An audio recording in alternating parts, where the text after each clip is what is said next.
네, 142쪽 한글은 어떤 특성이 있을까? 함께 보도록 하겠습니다. 다음 글을 읽고 다른 문자와 비교하여 한글의 특성을 탐구해보자. 한글은 단순하고 체계적인 문자로 누구나 쉽게 배울 수 있다. 먼저 한글은 다른 문자에 비해서 글자 수가 적다. 한자의 수는 5만 개 이상이고 일본어의 수는 가타카나와 히라가나를 합하면 100여 개가 된다. 그나마 문자의 수가 적은 로마자 알파벳도 대문자와 소문자를 합하면 50여 개이다. 반면에 한글은 40개의 적은 문자로 이루어져 있다. 밑줄 쳐야겠죠? 한글은 40개의 적은 문자로 이루어져 있다. 즉 한글은 다른 문자에 비해서 글자 수가 어떻다는 걸 알 수가 있나요? 글자 수가 적다는 것을 알 수가 있죠. 두 번째 문단. 다음으로 한글은 기본자를 먼저 만들고 이를 확장하여 다른 글자를 만든, 자 여기다 줄 치셔야 돼요. 체계적이고 과학적인 문자이다. 체계적이고 과학적인 문자이다. 자음 기본자, 기역, 니은, 미음, 시옷, 이응은 발음 기간의 모양을 본떠 상형의 원리를 적용해서 만들었고 발음의 특성을 반영하여 다른 자음자를 만들었다. 예를 들어 키읔은 기역보다 거세게 발음되므로 기역에 획을 더하여 즉 가획의 원리를 적용해서 만든 것이고 또한 쌍기역은 같은 발음 위치에서 소리나는 기역을 옆으로 나란히 붙여 만든 것, 병서의 원리라고 했었죠. 모양의 연관성이 있다. 한편 모음은 자연의 모양을 본떠 모음 기본자 아래야 으, 이를 만들고 이를 합하여 아, 어, 오, 우 초출자죠. 야, 여, 요, 유 제출자 등 다른 모음자를 만들었다. 따라서 한글은 기본 원리만 알면 누구나 쉽게 익힐 수 있다. 그래서 한글이 체계적이고 과학적이기 때문에 굉장히 익히기가 쉬운 글자다라고 하는 특징을 얘기하고 있는 단어입니다. 마지막으로 한글은 하나의 글자가 하나의 소리값을 가진다. 예를 들어 한글의 오는 어디에 쓰이든, 그렇죠? 앞에 쓰이든 뒤에 쓰이든 항상 오로 발음되지만 영어 알파벳 오는 단어에 따라서 도 하면 오 발음이 나기도 하지만 탑 이렇게 하면 아 발음이 나는 거죠. 노 오 발음이 나는 거예요. 그래서 단어에 따라서 다양하게 발음된다. 하나의 글자가 하나의 소리값을 갖는 게 편할까요? 하나의 단어가 여러 가지 소리값을 갖는 게 편할까요? 당연히 하나의 글자가 하나의 소리값을 갖는 것이 훨씬 더 편하죠. 경제적이다. 이렇게 이야기할 수 있습니다. 자, 그럼 한번 볼게요. 다음 짝지어진 한글과 영어 알파벳의 발음과 모양을 비교해보고 한글이 배우기 쉬운 까닭을 한번 말해보자. 한번 말해볼게요. 일단 발음 면에서, 그렇죠? 발음 면에서 그, 크 이게 소리의 세기만 좀 다를 뿐이지 소리 자체는 비슷하다는 거예요. 느, 드, 트 마찬가지죠. 얘도 그, 크잖아요. 그, 크니까 이것도 소리가 사실 비슷한 거예요. 느, 드, 트 마찬가지로 소리가 비슷합니다. 하지만 이 한글과 영어 알파벳의 차이가 있다면 그게 뭐예요? 한글은 모양마저도 비슷하다는 거예요. 기역이라고 하는 모양 이렇게 생겼는데 키읔도 여기에 획을 하나 더한 뿐이지 생긴 모양은 비슷하죠. 모양이 비슷하지만 영어 알파벳은 전혀 다르게 생겼다는 거죠. 그러면 비슷한 소리가 비슷한 모양인 것이 훨씬 더 익히기가 쉽겠죠. 한글이 우수한 문자다라고 하는 것을 여기서 알 수가 있습니다. 네. 그래서 한글이 배우기 쉬운 까닭은 이 한글의 자음은 가획의 원리에 따라 만들어져서 글자 모양이 비슷하면 소리도 비슷하다. 그래서 누구나 쉽게 읽을 수 있다. 뭐 이런 특징이 있습니다. 143쪽. 한글 아와 영어 알파벳 A의 발음을 비교해보고 한글의 특성을 얘기해보자. 한글 아는 아침에 쓰이는 아든 학교에 쓰이는 아든 모자에 쓰이는 아든 아가 어디에 쓰이든지 간에 항상 뭐로 발음된다? 아로 발음된다. 반면에 A는 아트면은 아로 발음되지만 테이블에 쓰이면 A 발음이 나고 휴먼에 쓰면은 어 발음이 난다는 거예요. 어떻습니까? 같은 글자지만 상황에 따라서 그 소리가 달라지죠.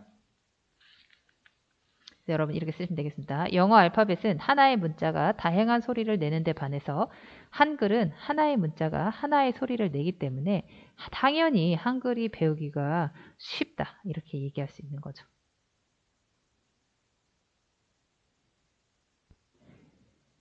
가와 나에서 한글을 표기하는 방식을 비교해보자.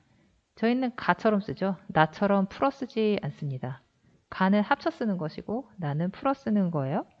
자, 그래서 이걸 어떻게 쓴다고 얘기하냐면 가는 음절 단위로 모아 썼다라고 되어 있는데 음절이 뭐냐면 여러분이 입을 한 번 움직여서 뱉을 수 있는 말의 덩어리 그게 1음절이에요. 아! 그러면 아가 1음절입니다. 그럼 이 함께하는 우리는 함 이게 1음절이에요. 깨 1음절. 함께하는 우리 이렇게 6음절로 지금 이루어진 문장이라고 볼 수가 있는 거예요. 나 같은 경우는 자음과 모음을 합쳐서 쓰지 않고 다 풀어서 늘어났죠. 그렇죠? 저희는 이렇게 쓰지 않아요. 그래서 저희는 가처럼 씁니다. 그러면 이 가의 표기와 나의 표기 방식 가운데 어느 것이 한글의 의미를 파악하는데 더 효과적입니까? 딱 봐도 가가 더 효과적이죠. 왜냐하면 자음자와 모음자를 가로로 풀었으면 이게 어디까지가 이 글자의 자음이고 어디까지가 뒷글자의 모음이고 뭐 이런 것을 파악하기가 어려워요. 문장이 길어져서 읽는 속도도 느려집니다. 반면에 모음자를 중심으로 해서 앞에 초성과 종성을 붙여서 음절 단위로 모았으면 독자가 한눈에 그 글자를 이해할 수가 있는 거죠. 그렇죠? 그리고 뭐 여기까지는 모르셔도 되는데 저희는 단어가 하나 있으면 그 단어를 굉장히 이 어미를 바꿔가면서 활용을 많이 하는 어휘거든요. 그렇죠? 그런 우리말에서 어근, 말의 뿌리가 되는 어근, 어미를 제외한 나머지 어감 부분을 찾아내기가 쉽다. 이렇게 이야기할 수 있겠습니다.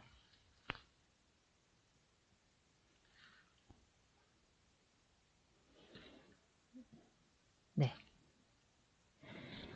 144페이지. 다음 글을 참고해서 컴퓨터 자판에서 한글을 입력하는 방식과 다른 나라 문자를 입력하는 방식을 비교해 보겠습니다.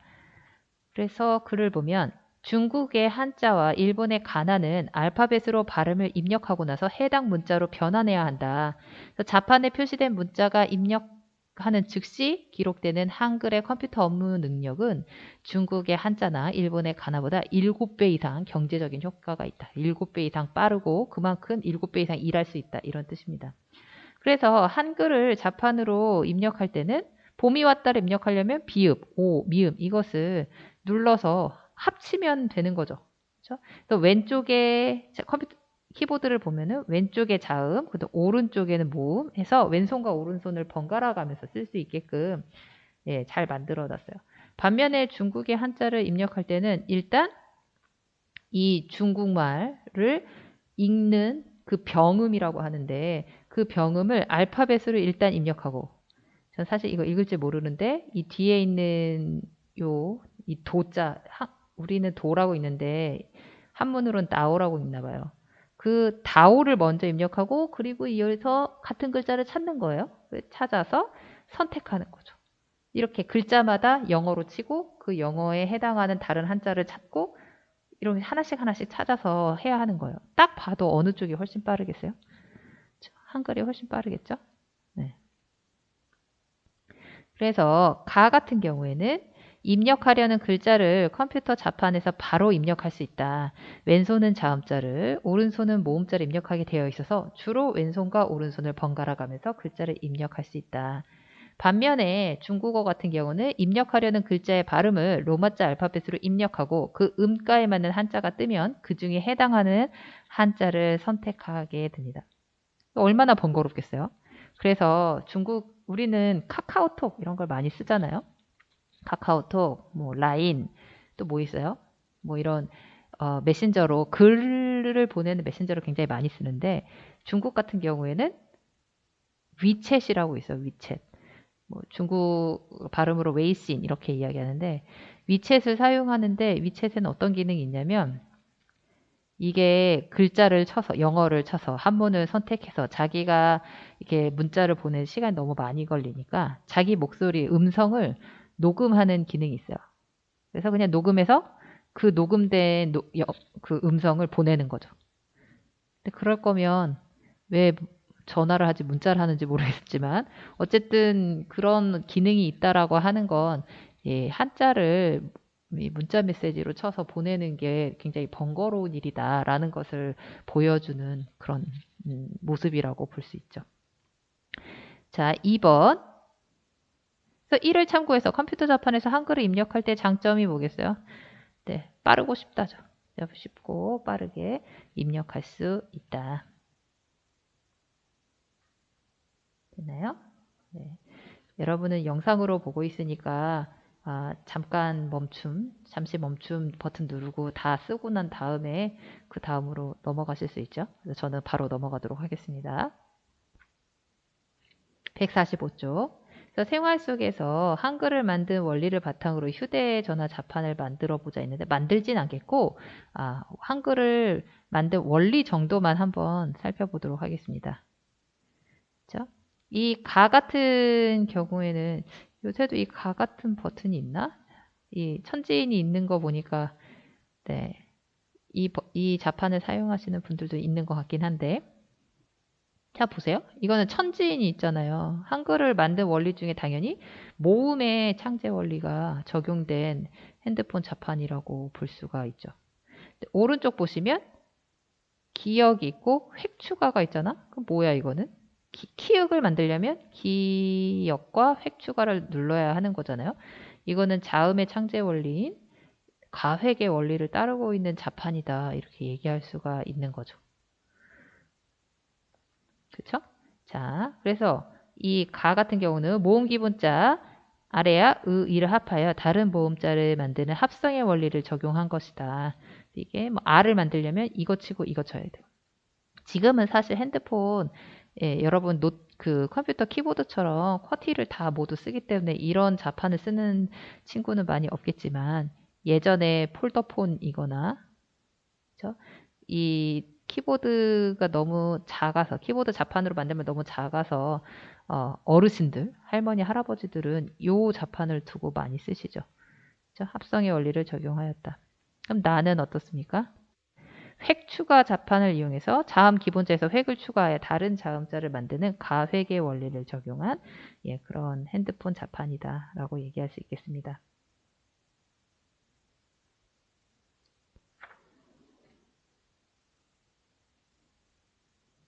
됐나요? 네. 140. 이건 2번은 넘어갈게요. 자, 146페이지입니다. 자, 146페이지에 그리고 146페이지 한번 해보도록 할게요. 한글의 자음 기본자 기역, 니은, 미음, 시옷, 이응은 무엇의 모양을 못 떠서 만들었다? 혀가 어떤 모양인지, 입술이 어떤 모양인지, 즉 발음 기관의 모양을 본떠서 만들었다. 이렇게 얘기할 수 있죠. 한글의 키읔, 디귿, 티읕, 비읍, 피읍, 지읒, 치읒, 여린 히읗, 히읗은 자음 기본자에 무엇을 더해서 만들었다? 획을 더해서 만들었다. 한글의 모음 기본자 아래야 이는 무엇을 본떠서 만들었다? 자연물, 하늘, 땅, 사람의 모양을 본떠서 만들었다. 한글의 오, 우, 아, 요유, 야, 여 이거는 모음 기본자를 어떻게 해서 만들었다? 합쳐서, 합성해서 만들었다. 결합해서 만들었다. 이렇게 얘기할 수 있습니다. OX. 한글은 발음의 특성이 글자에 반영된 체계적인 문자다. O죠. 발음이 약한 것보다 발음이 세지면은 거기에 획을 하나 추가하는 방식이죠. 그렇죠? 그래서 발음의 특성이 이 글자 자체에도 반영이 되었다. 이렇게 얘기할 수 있어요. 2번. 한글은 하나의 글자를 여러 가지 소리로 발음할 수 있다? 아니죠. 하나의 글자가 하나의 소리로 발음되기 때문에 배우기 쉽다. 이렇게 얘기했었고요. 한글은 자음자와 모음자를 풀어서 쓰기 때문에 의미를 쉽게 파악할 수 있다. 풀어서 씁니까? 아니죠. 풀어서 쓰지 않는다. 이렇게 이야기할 수 있겠습니다. 자, 오늘 수업은 여기까지 하도록 하겠습니다. 네, 이렇게 해서 한글 창제의 원리를 설명하는 단원을 끝내게 되었는데요. 네, 혹시 질문이 있다거나 한다면 위두랑 모둠 게시판에 남겨주시면 제가 최대한 성실하게 답변하도록 하겠습니다. 고생하셨습니다.